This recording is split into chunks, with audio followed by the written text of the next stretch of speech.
नमस्कार, जय श्री राम। कैसे आप सभी? उम्मीद है बहुत बढ़िया होंगे भाई। तो आज हम क्लास 12th मैथमेटिक्स का लेक्चर नंबर 9 पढ़ने वाले हैं बच्चों, जिसमें हम क्वेश्चन नंबर 6, 7 एंड 9 को कंप्लीट सॉल्व करेंगे। और ये तीनों क्वेश्चन बोर्ड एग्जाम 2026 के लिए काफी ज्यादा इंपॉर्टेंट हैं। तो वीडियो को आपको पूरा देखना है, तब भी आपको क्वेश्चन अच्छे से समझ में आएंगे बच्चों, ठीक है। बाकी लेक्चर नंबर 8 तक जो भी हमने वीडियोस बनाई हैं, जो भी हमने क्लासेस ली हैं, उनका प्लेलिस्ट आपको वीडियो के डिस्क्रिप्शन में मिल जाएगा। अगर किसी बच्चे की कोई क्लास छूट गई है तो आप वहां से जाके कवर कर सकते हैं। चलिए शुरुआत करते हैं आज के क्वेश्चंस की। क्वेश्चन नंबर 6 देखिए। मान लीजिए कि a बराबर 1 2 3, b बराबर 4 5 6 7 तथा f 1 4 2 5 3 6 a से b तक एक फलन है। सिद्ध कीजिए कि f एकैकी है। देखिए बच्चों, क्वेश्चन बड़ा सीधा साधा सा है और बहुत सिंपल सा क्वेश्चन है।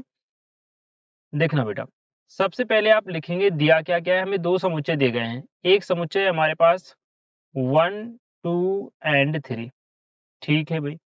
दूसरा समुच्चय आपके पास है 4 5 6 एंड 7 एंड एक फलन आपको दिया गया है और फलन में आपको दिया गया है 1 4 2 5 3 6। अब आपको ये तय करना है कि ये जो फलन है ये एकैकी है या नहीं। सिद्ध करना है कि ये एकैकी है, ठीक है भाई। तो सबसे अच्छा इसका आंसर होगा कि आप इसका डायग्राम बनाएं। इसको आप थ्योरी के माध्यम से नहीं कर पाएंगे, तो डायग्राम इसका सबसे बेस्ट तरीका रहेगा। तो मैं यहाँ पे डायग्राम बना लेता हूँ। डायग्राम से आपको क्लियर हो जाएगा क्वेश्चन बेटा, ठीक है। देखो, एक समुच्चय हमने ए बना लिया, दूसरा समुच्चय बनाएंगे हम बी। अब मैं पिछली क्लासों में आपको बता चुका हूं कि पहला समुच्चय जो होता है बेटा वो प्रांत का होता है, जिसको हम प्रांत बोलते हैं, ठीक है। तो प्रांत में आपको क्या क्या दिया है? 1 2 एंड 3 दिया है। दूसरा आपका समुच्चय बी है, जिसको हम सह प्रांत बोलते हैं। और इस सह प्रांत में आपको 4 5 6 7 दिया गया है। 4 5 6 एंड 7, ठीक है भाई। ए से बी में एक रिलेशन आपको दिया गया है। रिलेशन ये एफ दिया है। अब रिलेशन में देखो, 1 का कनेक्शन 4 से है, 2 का 5 से है, 3 का 6 से है। तो 1 का कनेक्शन किससे है भाई? 4 से है। 2 का 5 से है एंड 3 का किससे है बेटा? 6 से है। तो यहाँ पे एक चीज तो स्पष्ट हो रही है कि भाई प्रांत के प्रत्येक अवयव का सह प्रांत में एक और केवल एक ही प्रतिबिंब विद्यमान है, अतः फलन एकैकी है, ठीक है। तो हम क्या लिखेंगे? हम लिखेंगे चूंकि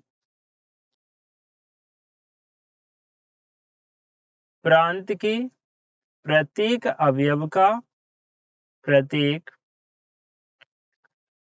का सह प्रांत में एक और केवल एक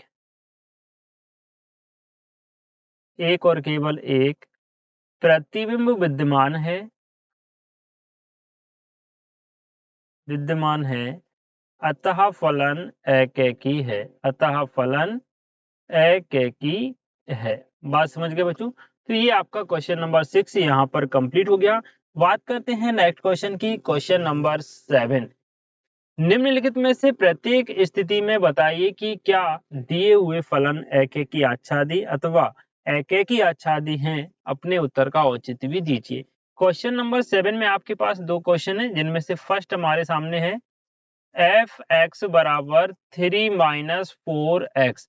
सबसे अच्छी बात क्या है कि यहाँ पे दिया गया है कि फलन जो परिभाषित है वो r से r में परिभाषित है, ठीक है भाई।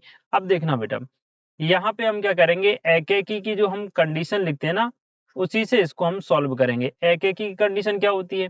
एकैकी के लिए हम मान लेते हैं, माना f(x1) बराबर f(x2)। अब सुनिएगा, एफ एक्स का मान कितना है? 3 - 4x। तो एफ एक्स वन का मान क्या हो जाएगा? 3 - 4x की जगह x1 है तो x1 हो जाएगा, बराबर एफ एक्स टू की जगह हो जाएगा 3 - 4x की जगह x2। अब यहाँ से आप देखो, ये 3 से 3 कैंसिल हो जाएगा बेटा, क्योंकि इस तरफ आगे माइनस का हो जाएगा। अब बचा क्या? माइनस का 4x1 बराबर माइनस का 4x2।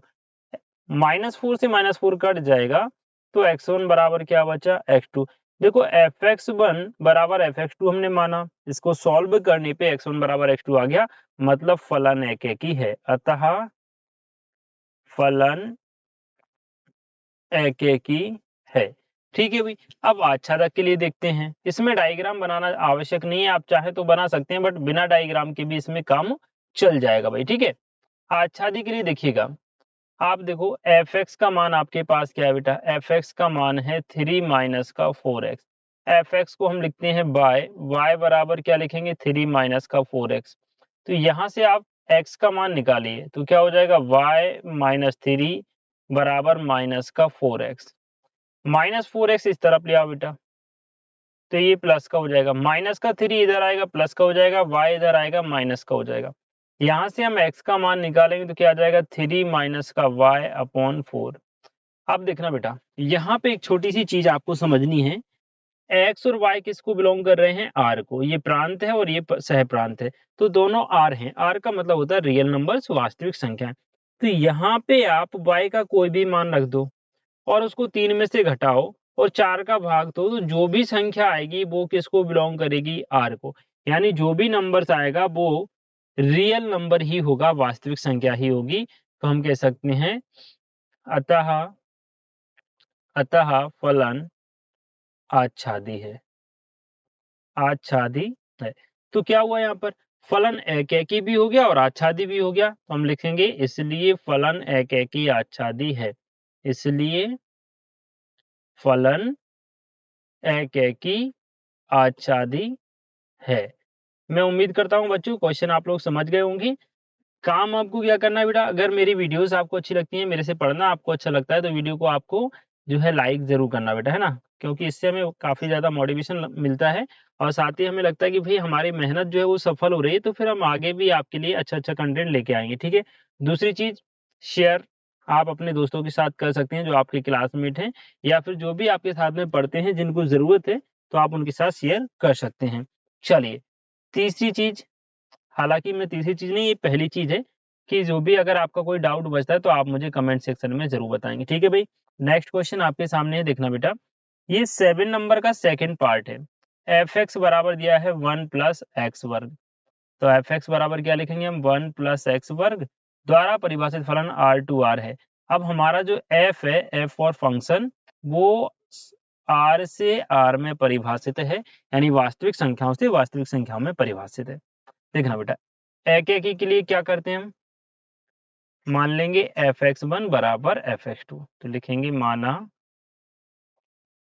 f(x1) बराबर f(x2).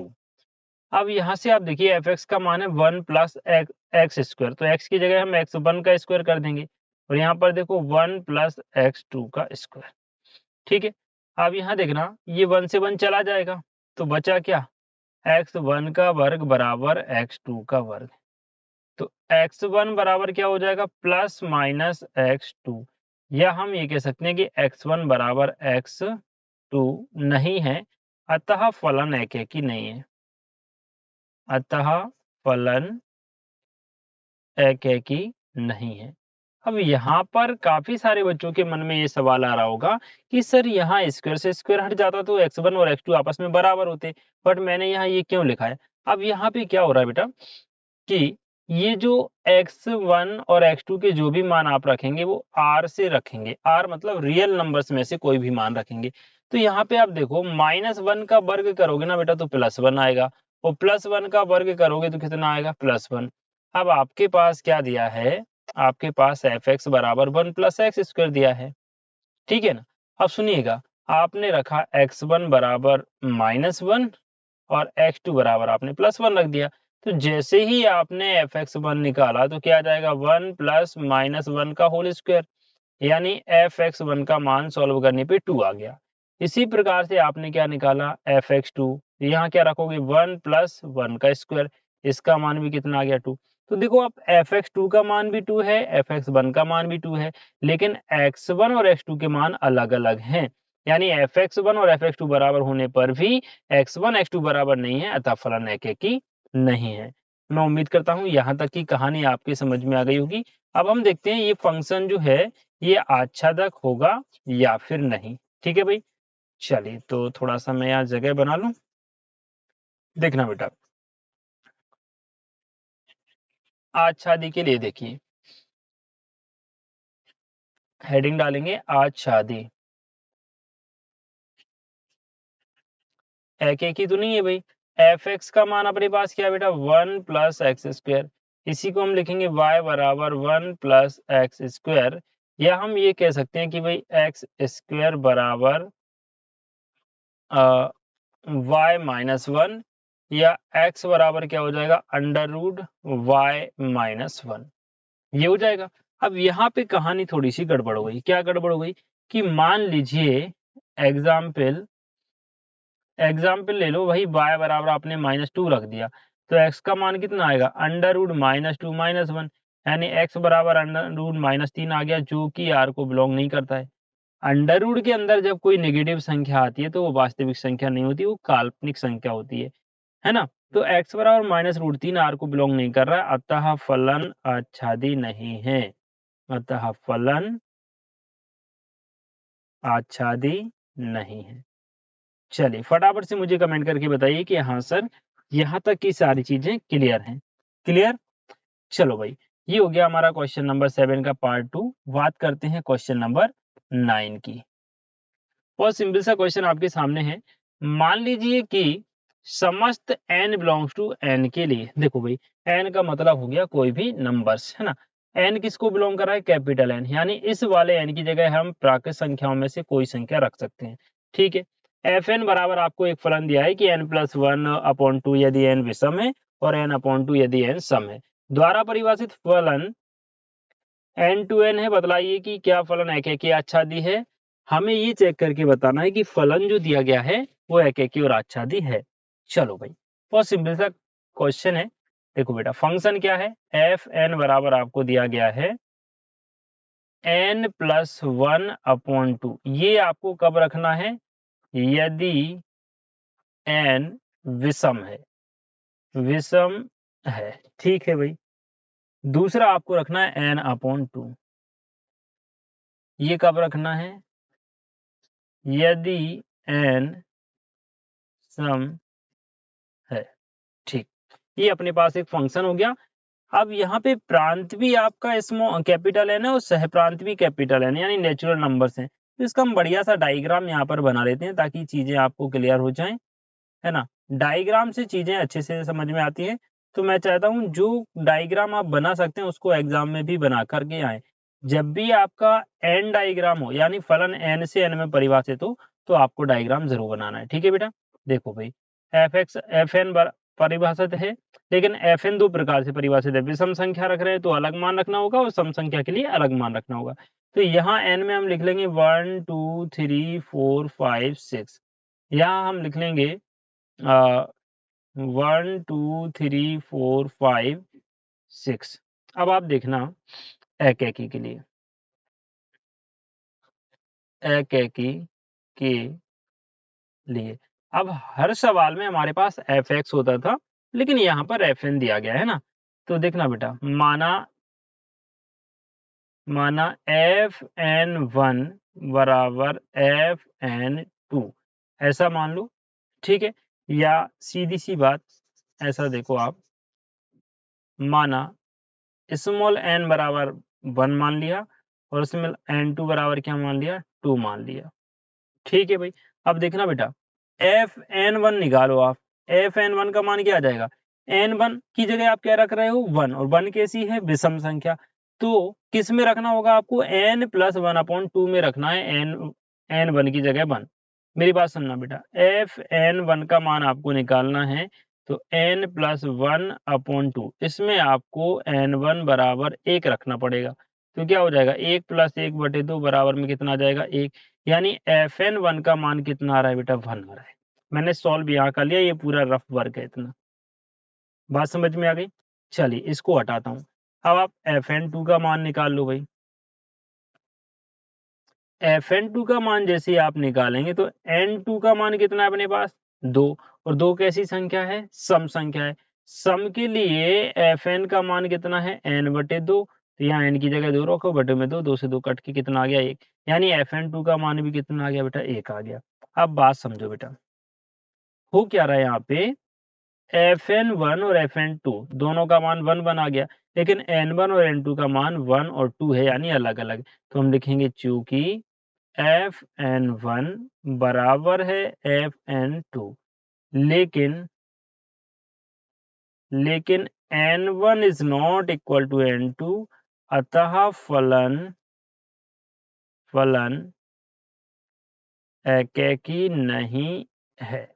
बात समझ गए भाई? एकैकी तो बिल्कुल भी नहीं है। अब आच्छादक के लिए देखते हैं। यहाँ देखो बेटा, 1 हमने रखा था तो 1 का मान कितना आया था? 1 ही आया था। 1 का कनेक्शन किससे हो गया? 1 से हो गया। 2 रखा, 2 का कनेक्शन भी किससे हो गया बेटा? 1 से हो गया। अब 3 रखोगे तो 3 विषम है, यहाँ पे रखना पड़ेगा। 3 और 1 4/2, कितना आ रहा है? 2, यानी 3 का कनेक्शन किससे हो रहा है?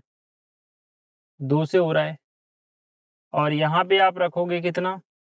4, तो 4/2 यानी 2, कितना हो रहा है? 2। 5 का कनेक्शन हो जाएगा 3 से, इसी प्रकार 6 का कनेक्शन भी किससे हो जाएगा? 3 से। यानी इस वाले में कोई खाली नहीं छूट रहा है, ये सब कनेक्ट हो जाएंगे, है ना? लेकिन यहाँ पे क्या हो रहा है? बहुएकी हो रहा है और साथ ही साथ आच्छादी भी हो रहा है। तो आच्छादी तो है लेकिन एकैकी नहीं है। तो आच्छादी के लिए आप क्या लिखेंगे देखना बेटा। आच्छादी के लिए देखो, आप लिखिएगा सह प्रांत के प्रत्येक अवयव का पूर्व प्रतिबिंब प्रांत में विद्यमान है,